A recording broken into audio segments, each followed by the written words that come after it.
વાર્તા ખેપ. લેખક વિનેશ અંતાણી. વાર્તા પઠન પુષ્પા અંતાણી. પૂનમની રાતનો ચંદ્ર આકાશમાં બરાબર માથે આવ્યો હતો. દરિયો હિલોળે ચડ્યો હતો. હમણાં સુધી ગીતો ગાઈ ગાઈને થાકેલા ખારવા જ્યાં ઊભા હતા ત્યાં બેસી ગયા હતા અને જ્યાં બેઠા હતા ત્યાં જ લાંબા થઈને સૂઈ ગયા હતા.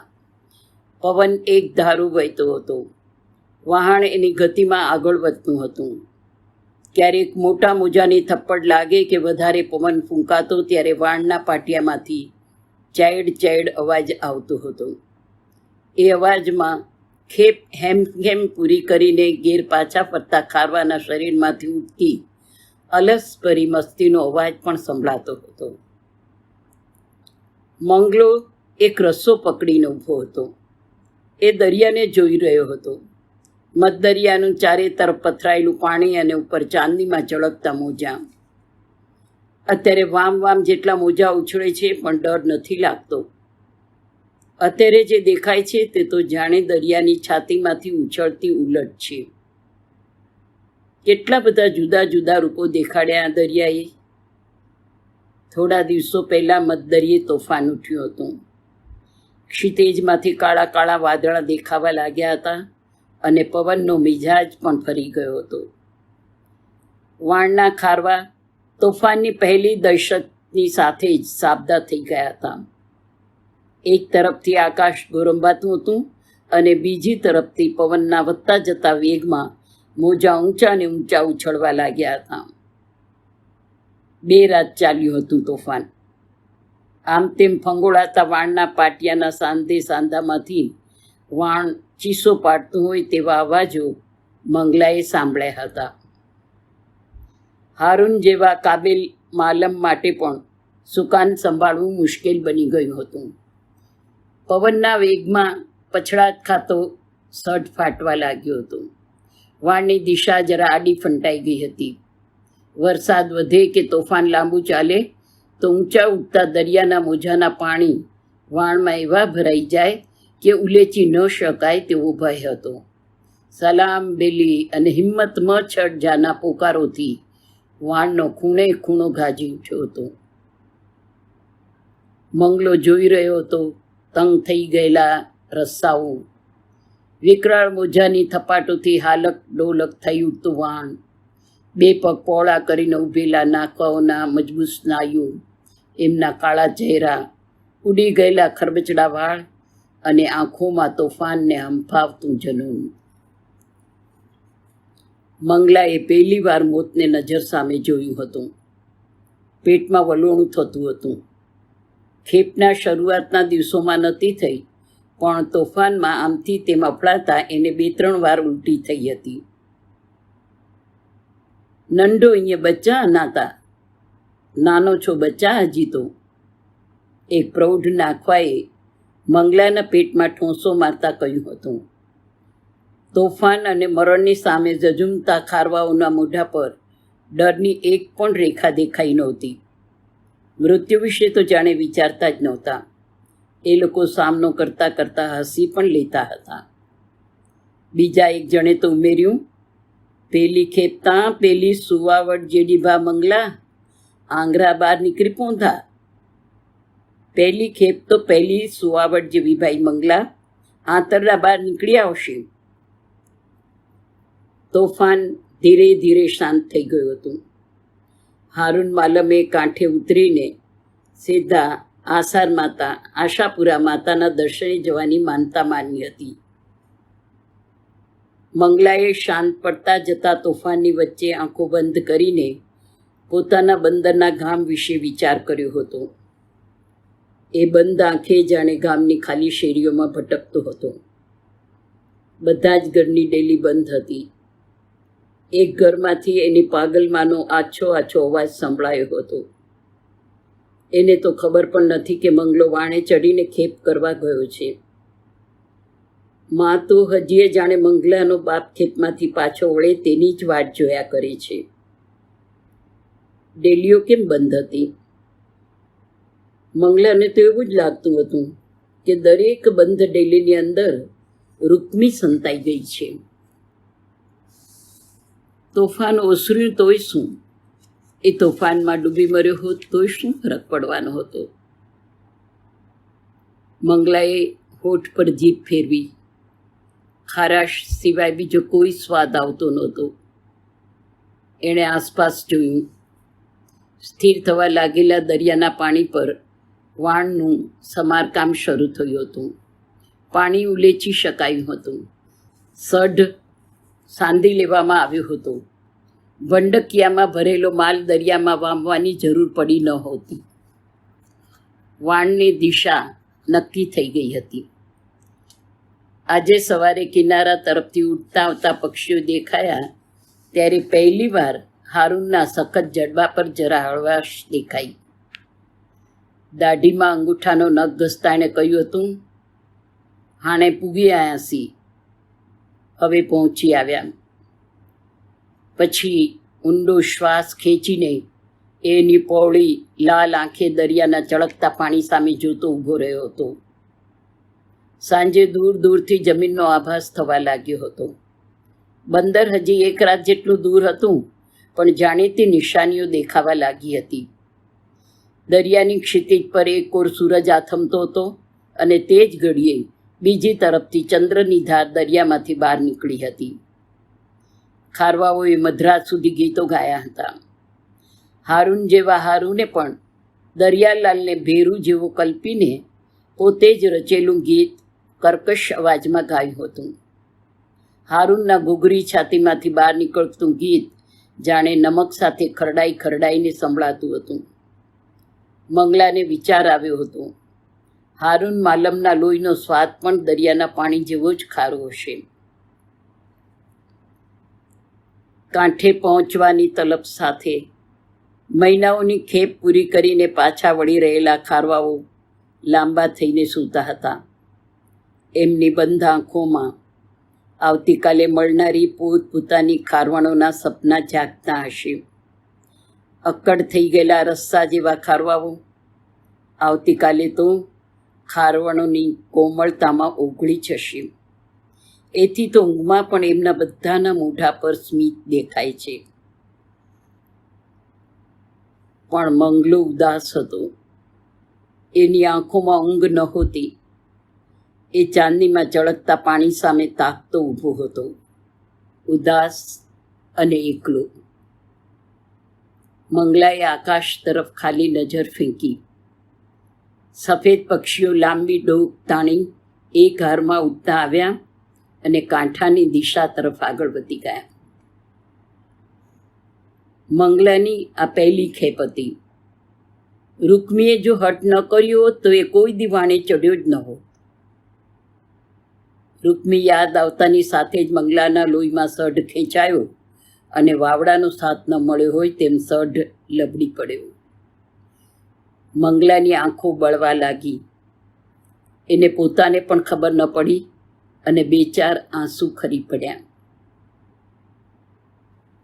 તું કેદી મરદ બનીશ મંગલા? રૂકમીનો અવાજ સંભળાયો. મંગલો આ ક્ષણે પણ રીસાઈને ઊભો હતો. એણે રૂકમી સામે ન જોવાનું નક્કી કર્યું હતું. તેથી ચંદ્ર સામેથી પણ નજર ખસાવી લીધી. મરદ તો છું જ, આવ મારી કને, તારા હાડકા કચકી નાખું, એ બબડ્યો. રૂકમી હસવા લાગી. પર્યાથી દૂર ખસ. ખારો દરિયો ખેડીને પાછો ના આવે ત્યાં સુધી એને મરદ ન કહેવાય. સાલી પોતે છે તો માછણ, નાથી નામ છે એનું. મેં માંડવીની રૂકમાવતી નદીના નામ ઉપરથી એનું નામ રૂકમી પાડ્યું તો મધદરિયાના અભરખા કરતી થઈ ગઈ. મંગલાએ આંખો લૂછી નાખી. ખારવાની આંખમાં આંસુ શોભે નહીં. અને હવે કાંઠે રખડતો મંગલો નહોતો. એ પણ દરિયો ખેડી તોફાન ઝીલીને પાછો વળતો નાખો બની ગયો હતો. આવતીકાલે વાણના લંગર ઠોકાશે અને મંગલો કાંઠે ઉતરશે ત્યારે રૂકમી ક્યાં હશે? એને તો કદાચ ખબર પણ નહીં પડી હોય કે મંગલો સાચે જ ખેપ કરવા ગયો છે. મંગલો વાણમાં ચડ્યો ત્યારે રૂક્મી ગામમાં ન હતી. 3 મહિનાથી કીધા વગર ક્યાંક ભાગી ગઈ હતી. એક સાંજે એ છેલ્લી વાર મળી ત્યારે રૂક્મીએ રીતસરનો ઝઘડો કર્યો હતો. કાંઠા ઉપર એક ઢુવા પાસે બેઠા હતા. સામે દરિયો ઉછળતો હતો. એક હોડી રેતીમાં ઊંધી પડી હતી. તો હવે તારો વચાર શું છે? રૂક્મીએ પૂછ્યું હતું. મંગલો દરિયાકાંઠાની રેતીમાં લીટા દોરતો હતો. એ નપાવટ, જવાબ દે મને. રૂક્મીએ મંગલાના વાળ મુઠ્ઠીમાં પકડીને એનું માથું ઊંચું કર્યું હતું. મંગલો એ અપમાન સહન કરી શક્યો નહોતો. એણે રૂક્મીના કાંડા પર બચકું ભરી લીધું. રૂક્મી ઓય માં કરીને આગી ખસી ગઈ હતી. ગાળો ન દે મને, મંગલાએ કરડા અવાજમાં કહ્યું હતું. તો શું કરું? બુકા દઉં તને? રૂક્મીએ ચીસ જેવા અવાજે સામો સવાલ પૂછ્યો હતો. 1 વાર નહીં, 7 વાર નપાવટ કહીશ. ખારવા જેવો ખારવો થઈને ભેણ્યા કાંઠા માથે જ રખડ્યા કરસ તે લાજ નથી આવતી તને? સામે એણે પણ કહ્યું. તારા માછીમારો શું કરે છે? આટલામાં જ તો ઓડી ફેરવે છે. તું માછીમાર નથી મંગલા, તું ખારવો છો, ખારવો. ખેપે નહીં ચડતો કરીશ શું? માછલા પકડીશ, બાયડીના ઘાઘરા ધોઈશ, તારા બાપનું નામ બોલસ બાયલા. મંગલાનું શરીર ઢીલું પડી ગયું હતું.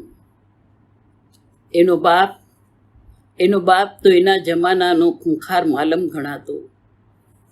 દૂર દૂરના દેશોમાં વાણ લઈ જતો. ઊંચો, બળછટ વાળ, બદામી રંગની ચામડી, નાક પાસે લાંબો કાપો, આમ લાંબા ડગ ભરીને ચાલતો. બંદરની બધી પેઢીઓ એના ઉપર વિશ્વાસ રાખતા.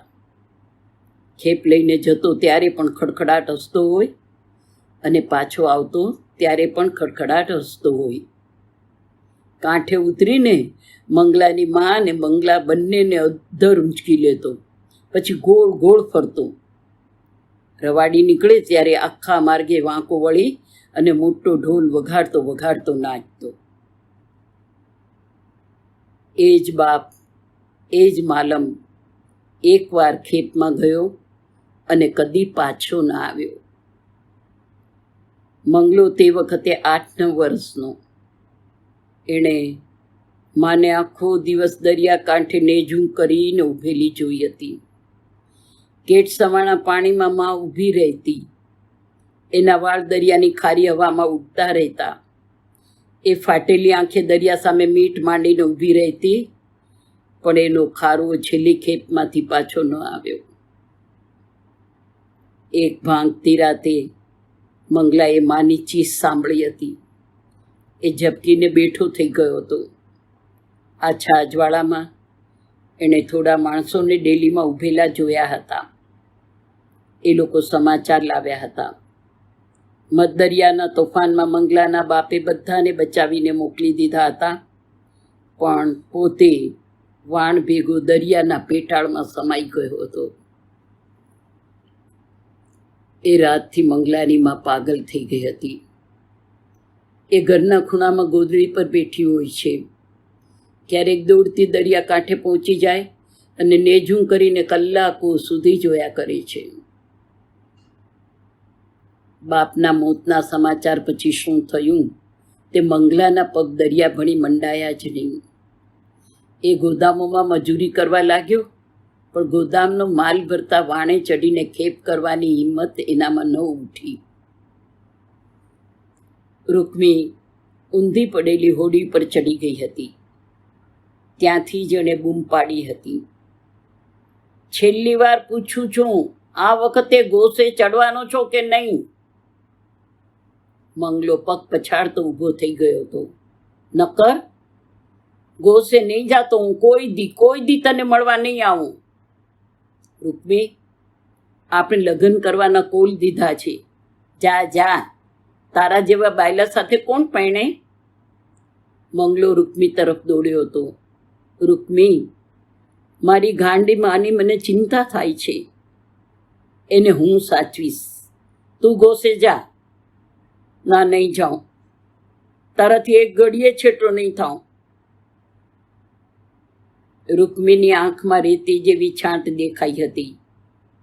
એ કંઈ જ બોલ્યા વિના ત્યાંથી ચાલી ગઈ હતી. તે પછી દેખાઈ જ નહીં. મંગલો માછી વાંસમાં ફરી વળ્યો. રૂકમીના બધા જ ઠેકાણામાં જઈને તપાસ કરી આવ્યો. એની બહેનપણીઓને પૂછ્યું, પણ કોઈને ખબર નહોતી. 2 મહિના સુધી દેખાઈ નહીં. મંગલો પાગલની જેમ ભટકતો રહ્યો. દરિયા પાસે બેસીને રડતો રહ્યો. પછી ગોસમાં જવા માટે તૈયાર થઈ રહેલા વાણોની આસપાસ ચક્કર લગાવવા લાગ્યો. એક બપોરે હારૂન માલમ સાથેનો ભેટો થઈ ગયો. એણે કહ્યું, મંગલા, ખબર છે તને? તારો બાપ મારો માલમ હતો. એ ડૂબ્યો તે વાણ માથે હું એ હતો. મંગલાએ હારૂનનો હાથ પકડી લીધો. એ બોલ્યો, હારૂન કાકા. એ શું કહેવા માંગતો હતો તે વાત હારૂન સમજી ગયો. મંગલાના વાળમાં હાથ ફેરવીને એણે કહ્યું, તૈયાર થઈ જાજે, 4 દી પૂઠિયા વાણ છૂટશે. બાકીના 4 દિવસો મંગલો ચારે કોર ફરી વળ્યો હતો, પણ રૂકમી ક્યાંય દેખાઈ નહોતી. કોઈએ કહ્યું, એ તો જખૌ કોરના એક માછીમાર ભેળી પરણી ગઈ છે. મંગલો વાણમાં ચડ્યો હતો. એ દિવસે ઓજલ થતા કાંઠા સામે જોતા એણે હોઠ દાબી રાખ્યા હતા. ત્યાં કેટલીય ખારવણો ઊભી હતી અને પોતાના ખારવાઓને વિદાય આપતી હતી. માત્ર મંગલા માટે કોઈ ઊભું નહોતું. પડોશીને સોંપી આવ્યો તો તેમાં ગોદડી પર ટૂંટિયું વાળીને પડી હશે, અને રૂકમી ફરીથી નાથી માછણ બનીને ક્યાંક ખોવાઈ ગઈ હતી. મંગલો અને રૂકમી નાનપણથી ભેગા રમતા આવ્યા છે. મંગલાનો બાપ અને રૂકમીનો બાપ ભાઈબંધ હતા. મંગલાનો બાપ ખેપમાંથી પાછો આવે ત્યારે ભાઈબંધ માટે ભેટ લાવતો. માછીમાર માછલી રાંધતો. ભેગા બેસીને વાતો કરતા. એક દરિયાની વાતો કરતો અને બીજો કિનારાના દરિયાની વાત માંડતો. માલમ દરિયે સમાણો અને રૂકમીનો બાપ ટીબીમાં મરી ગયો. રૂકમી અને મંગલો સાથે જ ફરવા લાગ્યા. બંને એકલા હતા. હાથ પકડીને દરિયા કાંઠે ચેરિયામાં રખડતા. દીવાદાંડી પાસે જઈને કોઠાની ઊંચી ભીતને અઢેલીને બેસતા. કોડી અને છીપલા એકઠા કરતા. એકવાર મંગલાએ એને કહ્યું, આજથી તારું નામ રૂકમી. કાં ભલા? નાથી નામ કાં નહીં? મંગલાએ કહ્યું, તું રૂકમાવતી નદી જેવી જ મીઠડી છો. એક ક્ષણે પહેલીવાર રૂકમી શરમાઈ હતી. છાતી પરથી ખસી ગયેલી ઓઢણી સરખી ગોઠવી હતી. મંગલો દરિયા પાસે રેતીમાં ઉગેલી રાવલ પત્રી પરથી જાંબલી રંગનું ફૂલ તોડી આવ્યો હતો અને રૂકમીના વાળમાં ખોસ્યું હતું. આસર માતાના થાનકે જઈને પરણવાના કૌલ દીધા હતા, છતાં રૂકમી મંગલા સાથે ઝઘડીને ભાગી ગઈ. મંગલાને દરિયે ચડવા ઉશ્કેરતી રહી અને એ ખેપે ચડ્યો ત્યારે અદૃશ્ય થઈ ગઈ. મંગલાને તો કદી પણ સમજાવ્યું નહોતું કે રૂકમી તો માછણ છે. એ તો મંગલાને દરિયા વાટે દૂર દેશાવરમાં જતો રોકે, પણ આ તો એને ગાળો દેતી રહી અને છેવટે કીધા વગર ખોવાઈ ગઈ. ખેપમાંથી પાછા વળતા વાણમાં મંગલો આખી રાત જાગતો રહ્યો. સવારે બધા બેલીઓ વહેલા જાગી ગયા હતા. કાંઠો દેખાવા લાગ્યો હતો. ગઢુકડું આવી ગયું હતું. આખા વાણમાં ખુશીની લહેર પ્રસરી ગઈ હતી. બધા કાંઠે નજર માંડીને ઊભા રહ્યા હતા. બંદર ઉપર ઊભેલા લોકો ઝીણા ઝીણા દેખાતા હતા. પછી આકારો મોટા થતા ગયા. બધા ખારવા કલ્પના કરતા, ઝીણી નજરે જોતા, આંગળી ચીંધીને પોતાની ખારવણને શોધતા રહ્યા. છેવટે આકારો સ્પષ્ટ થયા. ઓળખાણ ફરીથી જોડાઈ. ખાલી નજરોમાં મીઠપ ઉમેરાઈ, ચહેરા સ્પષ્ટ થયા, આંખો મળી અને ત્યાર પછી સ્પર્શ પડ્યો. મંગલો કાંઠે ઉતરીને ઊભો રહ્યો. એને લેવા કોઈ નહોતું આવ્યું. મંગલાના પગ ઘર તરફ ઉપડ્યા નહીં. કાંઠા પરથી ભીડ ઓસરવા લાગી. મંગલો દરિયા કાંઠે રખડતો એ જ જગ્યાએ પહોંચ્યો, ઢુવા પાસે. ત્યાં એ હોડી હજી પણ ઊંધી પડી હતી. ધૂળમાં માથું રાખીને મંગલો સૂઈ ગયો. થાક અને ઉદાસીથી શરીર અને મન તૂટતું હતું. દરિયાનો ઘૂઘવાટ એના કાનમાંથી ઓસરતો ન હતો. અચાનક એની બંધ આંખો ઉપર સુંવાળો સ્પર્શ થયો. મંગલો ઝબકીને બેઠો થઈ ગયો.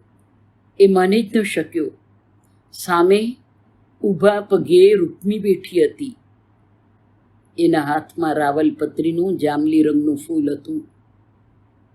મંગલાના હોઠ ફરક્યા. રૂકમી! રૂકમી તોફાની દરિયાના મોજાની જેમ ઉછળી અને મંગલા પર તૂટી પડી. ધ્રુસકે ને ધ્રુસકે રડવા લાગી. મંગલા, તું આવી ગયો? તું આવી ગયો મંગલા? ખેપે જઈ આવ્યો? મારો માલમ ખેપે જઈ આવ્યો? એ તો જાણે પાગલ જેમ બબડતી જતી હતી. રૂકમી, રૂકમી, તું ક્યાં હતી? મંગલાએ કહ્યું. તારી વાટ જોતી હતી મંગલા. તો ખેપે ગયો તે દીથી રોજ દરિયાના પાણીમાં ઊભી ઊભી સવાર સાંજ તારી સાથે વાતો કરતી હતી. તને નિયાપા મોકલતી હતી મંગલા. તને ખબર હતી રૂકમી? મને બધી ખબર હતી મંગલા. હું ક્યાંય નહોતી ગઈ. મારી માસી પાસે રિયાણ જઈને રહી હતી. મંગલાએ રિયાણ ગામની દિશા તરફ નજર કરી. મને તારા બધા વાબડ મળતા હતા. તું જે દી ઘોસી ચડ્યો ને તે ટાણે આ ઢુવા પાછળ લકાઈને ઊભી હતી. તને ખબર નથી મંગલા? મેં તારી સામે હાથ હલાવ્યો હતો. હા, રૂકમી. મંગલાએ રૂકમીને છાતીમાં ભરી લીધી. રૂકમી મંગલાની છાતીના વાળમાં જીભ ફેરવવા લાગી. અસલ દરિયાની ખારાશ મંગલાની છાતી પર ઝૂંટી ગઈ હતી. રૂકમી, માં કેમ છે? તારું વાણ દેખાતું બંધ થયું ને? હું તારા ઘેર પહોંચી ગઈ. મેં એને સાચવી છે મંગલા. મંગલો રૂકમીને બાથમાં ભરીને તપતી રેતીમાં ઢળી પડ્યો. ઓ મંગલા, તું મને કચડી નાખીશ. ખેપે જઈ આવ્યો છું રૂકમી. વલવલ્યો છું, રોયો છું તારા વગર. રૂકમી ઊંચી થઈ. મંગલાની છાતી પર મુઠ્ઠી ભરીને ધૂળ નાખી. એક વાત પૂછું? મંગલાએ કહ્યું. પૂછને. માછણ થઈને તારામાં આવું ગાંઠ પણ દરિયા સારું? રૂકમી બેઠી થઈ ગઈ. મંગલા, નાની હતી તે દીથી મેં તને ખારવણની આંખે દીઠો છે, માછણની આંખે નહીં. તે મને રૂકમી નદી બનાવી તો મને મંગલો દરિયા જેવો જ ખપે કે નહીં? મંગલાની આંખમાં તોફાન ઉઠ્યું. રૂકમીના વાળ પકડીને પોતાની નજીક ખેંચી. જલ્દી કર, મને ટેમ નથી, મારે પાછું ખેપે જવું છે. રૂકમી માની ન શકી. પાછો ખેપે ચડીશ? આટલું જલ્દી? હમણાં હજી તો આવ્યો છો મંગલા. મંગલો ખડખડાટ હસવા લાગ્યો. આ વખતે દરિયાની ખેપે નહીં રૂકમી, તારી ખેપ કરવી છે. રૂકમીના ગરમ ગાલ પર હતાશ ઉભરાઈ આવી. મંગલાએ એની કોડી જેવી આંખો પર પોતાના હોઠ મૂકી દીધા. પછી રૂકમીના માછલી જેવા ખુલ્લા હોઠ પર રાવલપત્રીનું જાંબલી ફૂલ ગોઠવ્યું.